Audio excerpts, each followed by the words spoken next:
Yokoso owashitare. Welcome back to yet another story that I can only describe to you as being a combination of ancient Japanese true crime and Cinderella. It involves family disputes, plotting, scheming, attempted murder, and it's got all sorts of exciting little tidbits in it, so buckle up because this is a good story. It's likely going to have multiple parts to it. I don't know exactly how many, at least 2, perhaps 3, maybe even 4, but it is a good story. So please, if you like ancient Japanese history, ancient Japanese culture, or just storytelling, please don't forget to like the video, subscribe to the channel because there are plenty more stories where this one comes from, and let's get into it. Once upon a time, imawa mukashi, there was in the province of Michinoku 2 brothers who were doing very, very well for themselves.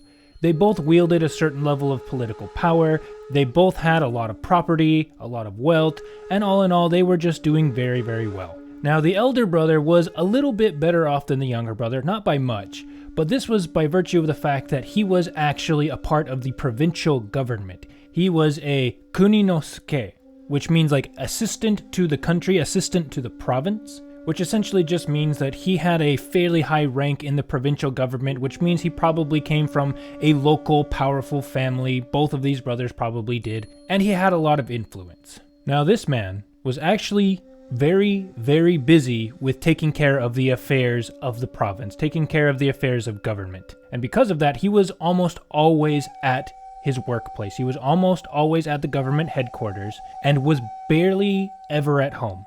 Now, what didn't help this fact was that his home was actually kind of distantly removed from the government headquarters, so going back and forth was kind of a pain. But because of that, it just meant that he was very rarely at home and very often, almost always, at work. And the people surrounding this man all called him the Taifu no Suke. Like I said, Suke means something like assistant, and Taifu is basically just a government position. It's a title, it's not really a name, but that's how we are going to refer to him, as Taifu no Suke. And when this man was young, he was not able to sire any children, which was not something he was happy about. For many, many years, he was always hoping that he could eventually find somebody, that eventually he could have children and have somebody to whom he could pass on his wealth, his legacy, and everything that he had. And even though he wanted that so bad, he wanted children so bad, the years passed and he never ever had one, not one. Until eventually he became an old man without having any children of his own. Until one day, his 40-year-old wife suddenly and inexplicably became pregnant. And both Taifu no Suke and his wife were ecstatic about this. This was amazing news. Like, they had basically given up hope that they would ever have children, but here they were blessed, and now they were going to have their first child. This was amazing. And 9 months passed with no issues, and this woman gave birth to a beautiful baby boy, a fantastic child, a fantastic son, and they were both so happy at this. And both parents loved this kid to death. They absolutely adored him and were so grateful because not only was he just their son, but he was a good-looking kid, he was healthy, everything was great. But as is so often the case in life, Taifu no Suke's happiness was dealt a significant blow. Because not long after their boy was born, Taifu no Suke's wife suddenly passed away, leaving him alone to raise his son. And the text simply says about this that Taifu no Suke was so broken up by this, that it hurt him so bad that it cannot even begin to describe the depths of his sorrow, and that it's not even going to try. So, suffice to say, Taifu no Suke was devastated by this. And because he was dealt such a significant blow, he decided that until his son was old enough, until his son was an adult and old enough to understand the nature of things and of the world and everything, he did not want his son to be raised by a stepmother at all. And because of that, and because of the fact that he was a fairly old guy at this point, he decided that he had no intention of getting remarried ever. And for a bit of good news, it also just so happened that Taifu no Suke's younger brother had no children. Not that that's actually good news, but what was good news was the fact that because he had no children, and because he had nobody that he could pass on his wealth and his legacy to, he began looking after his nephew like he was his own son. He began doting on him and adored him and thought just the world of him. And he came to his older brother, Taifu no Suke, and basically said as much like, "Hey man, I want to be there for my nephew. He's a great kid. I want to see him grow up, and I want him to take on my legacy too. What do you think about me helping to raise him? And Taifunosuke, being somebody who was constantly at work and who was never at home and always busy, was ecstatic to hear this. He was so grateful because not having a wife, he didn't have somebody who could constantly watch this kid and make sure he was brought up properly because he was always busy. And it was really, really hard to be a single dad and to raise a kid all alone. So having his brother come in and offer to step up like that was a huge blessing, and it made him very, very relieved. And so together, Taifunosuke and his brother raised this kid with all the care and love that they had. And for 12 years they continued along like this, and as the boy grew older and older, his looks only improved. He was an astoundingly good-looking kid, and not only were his looks praiseworthy, but his personality matched them. He was such a nice kid. He was kind of stern and serious and down to earth, but he was a great kid, and because of this, he was also really, really good at studying. He picked up reading and writing very quickly, and he devoured everything that was brought to him, and he gained an understanding far superior to most of the kids his age. Now, of course, his dad and his uncle were big fans of this kid, like obviously they're direct blood-related family, and they're the ones raising him. But this kid was so spectacular that everybody around him absolutely adored him. They thought he was great. Even the servants were so happy to do anything this kid wanted because he was seriously just that awesome. Like, nobody could ever have a problem with this kid. Now, it also just so happened that in that same province, there was a woman who was a part of a very noble, well-to-do house. Unfortunately for her, however, her husband died suddenly and left her a widow. That is, until she heard about Taifunosuke not having a wife and raising a son all by himself. And when she gained this bit of intel, she began immediately plying Taifunosuke's house with entreaties, saying that she wanted to support this kid politically, financially, emotionally, and in all other sorts of ways. Basically, she began making proposals of marriage to Taifunosuke, she being a widow and he being a widower. Now that did make sense. She was from a fairly noble household and she had assets, and there were advantages to having that kind of a marriage. But again, Taifunosuke, being as busy as he was and having everything at his house basically already taken care of, he just kind of ignored her because he decided he didn't need a wife, and so he's just like, whatever lady, whatever, I'm not interested. However, this lady entreated them with such fervor and in such earnestness that eventually they couldn't ignore her. And she explained her position thus: I have been lucky to be blessed with a single daughter whom I definitely adore and love, but I unfortunately do not have a son. And I am afraid that now that I am a widow, I will eventually grow old without having any sons of my own. And so I was hoping that through our marriage I might also be able to gain an adopted son, through which I can also continue my legacy. Now again, this was ancient Japan, which was dictated a lot. Now again, this was ancient Japanese society, which meant that one of the founding philosophies for them was Confucianism, and in Confucianism, having a son was a big, big deal. So that made a lot of sense to them why she would want to have at least an adopted son of some kind. But while it made perfectly good sense why she would want to marry Taifunosuke and why this would be an advantageous marriage for the both of them, again, Taifunosuke was just kind of not super into it. So again, he just kind of ignored her. That is, until she kind of just forced her way in. She just kind of showed up one day. And the text doesn't give a lot of description, it just says that she forcefully came to his house, but she just kind of inserted herself into the whole house and into the whole organization of Taifunosuke's house, and was like, hey, I'm here, I'm his wife now.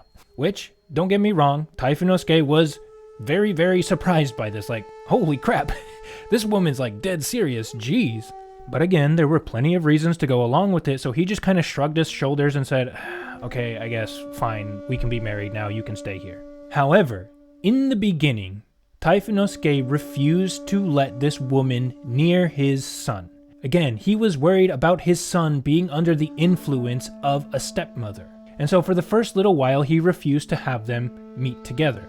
But over time, as this woman became more and more ingrained into Taifunosuke's house, and she started commanding more respect and more authority in the house, and ruling over it and making sure everything went according as she decided, and everybody started adapting more and more to the new situation, Taifunosuke began to lighten up a little bit on the rules about this stepmother and his son meeting, and eventually they did come together and she got to meet him.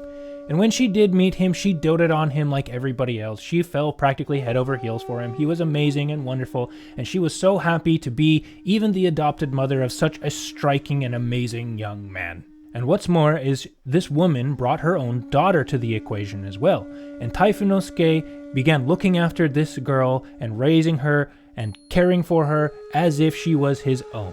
And so for a whole year, this family, a widower and a widow, each with a single child, coming together and living together in happiness and harmony, and everything was really, really great. Until, of course, it wasn't. Because after about a year of this, and with Taifunosuke's son being about 13 years old at this point, his stepmom began thinking to herself, this new husband of mine is already 70 years old, and he could pass at any time.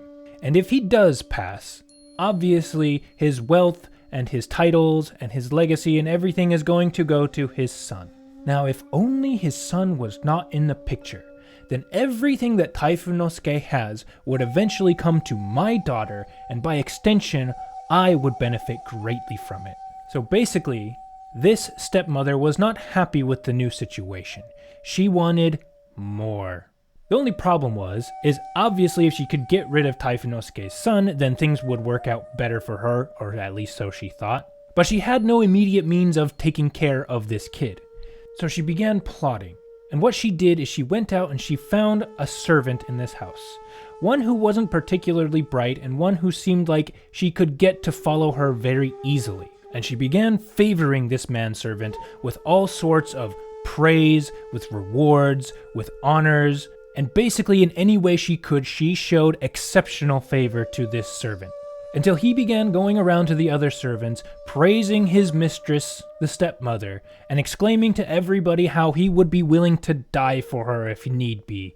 He would follow her all the way to the grave. Now this was unusual. However, because Taifunosuke was rarely at home, he couldn't be there to make sure that rewards were doled out evenly, that nobody was being unfairly favored over any other servant. And so he was also not there to see the beginnings of the schemings of this stepmother, of this new wife he now had. But after a certain amount of time of this woman highly favoring this servant, she came to him one day and she asked him, "You know, we have many servants here in this house, but did you know that you are actually my favorite?" And this man, in the most respectful, dignified way that he could, replied to the lady, "You know, ma'am, when a dog or a horse is in the presence of somebody who's shown it great favor, they cannot help to wag their tails in joy. I am actually very similar to this.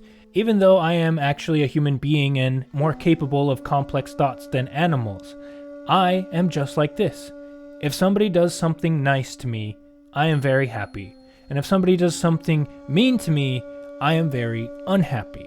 And because you have shown me an endless amount of favor, I am willing to die for you if need be. If there is something you want done, I will go to the ends of the earth to see it happen, and I have no intention of ever disobeying any commands you ever give me."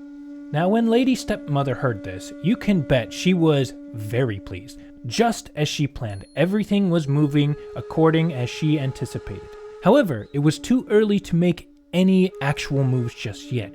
She needed to butter this guy up just a little bit more. And so, replying to this servant, she simply said, "You know, that's exactly what I was hoping to hear from you. And because you have demonstrated such loyalty to me, I vow to trust you with everything that I have. You will be my #1 close confidant, and there will be nothing that will come between you and me when I have something that I need."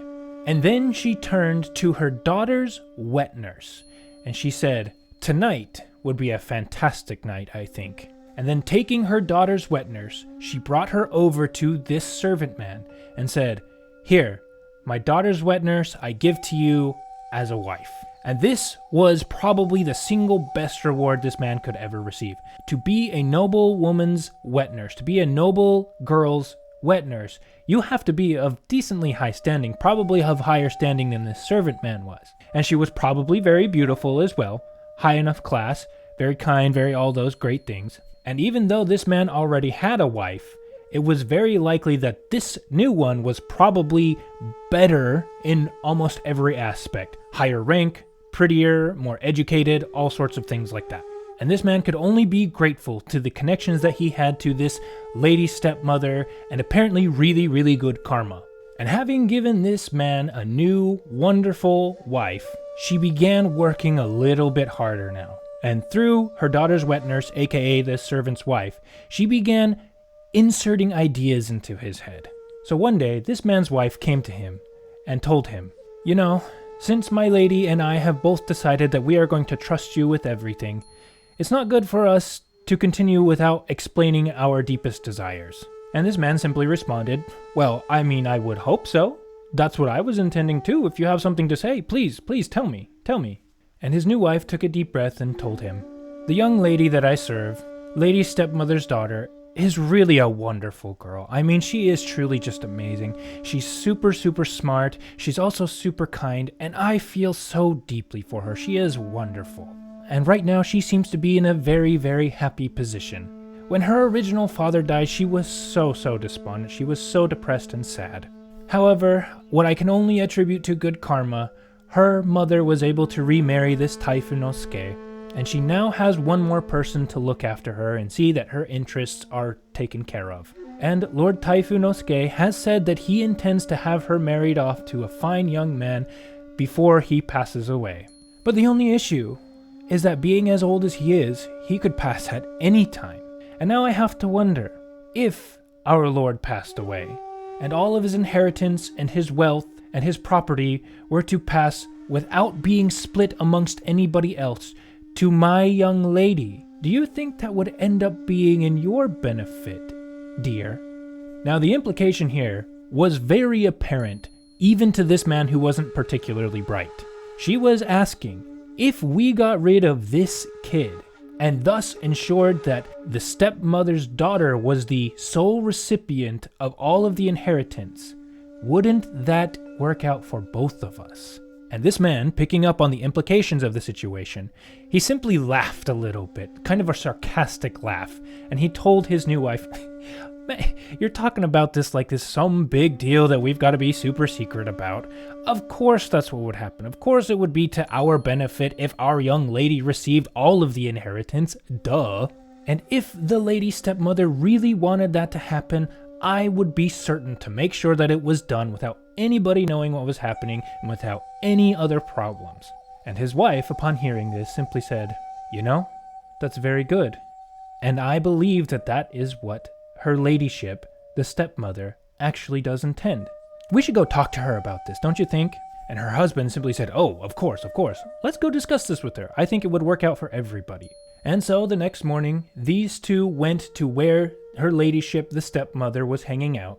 And instead of approaching her directly and exclaiming why they were there, they simply sat off to the side a little bit, and they made it apparent that they had something they wanted to discuss with her. And the stepmother, being sly and understanding the implications of what was going on, dismissed everybody else from her, and she took these two off to the side where nobody else was, and she began asking them, "So, you have something you want to tell me?" And so this servant man came forward and began talking like this whole thing was actually his idea, that he had been the one who came up with this whole thing. And he told her, "My lady, you have shown me exceptional favor over this past year. You have not only rewarded me with all sorts of goods, but you have even entrusted me with this new wife of mine, for which I am exceedingly and eternally grateful for. And I have been wondering how best I could make you happy and how I could bring glory and joy to you and your family. And I came upon the idea that if only Taifunosuke's son, this kid, was not in the picture, it would actually end up benefiting our young miss. And so, with your permission, my lady, today, while everybody is relaxed and off guard, I will go out and I will take care of this kid and make sure he disappears without anybody knowing what is going on. What do you think of this, my lady?" And the stepmother was a bit surprised because she didn't realize how effective her plans were going to be. She did not think that this man would be this devoted to her, to already have a plan and things in motion so he could just take care of it day of. But now that the prospect was right in front of her, she didn't have a lot of time to think about it. So simply what she did is she took off her outer robe, her finest piece of clothing, and she laid it over the shoulders of this servant as a reward. And she simply said, "In that case, please do whatever you intend to do. But I am curious, what are your plans?" And this man simply smiled and told her, "My lady, the fact that I have come all this way and thought about this as much as I have means that I don't have anything silly or frivolous planned in mind. I have thought a lot about this. So please, trust me, my lady, and I will take care of it." And with that said, he got up and he left to go enact whatever it was his sick mind had planned. And while the stepmother was very happy with this turn of events, she was a little concerned, to be perfectly honest, because again, he was not a particularly intelligent man, and she was worried that something would slip up. But the deed was done. She had already given the command, this man was already gone, and the ball was now rolling. Things were out of her hands. And that is where I think I'm going to end this part of the story for now. I know, it's a bit of a cliffhanger, but that is a little bit intentional. So, if you want to be here for when the next part drops, please subscribe to the channel, and if you did enjoy this story, please like the video as well. And please let me know in the comments what you think is going to happen. What do you think this man's plan is? How do you think he's going to dispose of this Taifun-no-suke's son? But if you have been watching all the way up until here, I am very grateful, and I thank you sincerely. Ito katejike no koso haberi kere, and hopefully we will see you for part 2 when we figure out what this man's plan is and what exactly he does to this innocent boy. I don't want to spoil it too much, but it's probably not as bad as you might be imagining. Don't worry, this story does eventually have a bit of a happy ending. You'll just have to wait and see. But with all that being said, thank you once again. We'll see you guys later. Have a good one. Goodbye.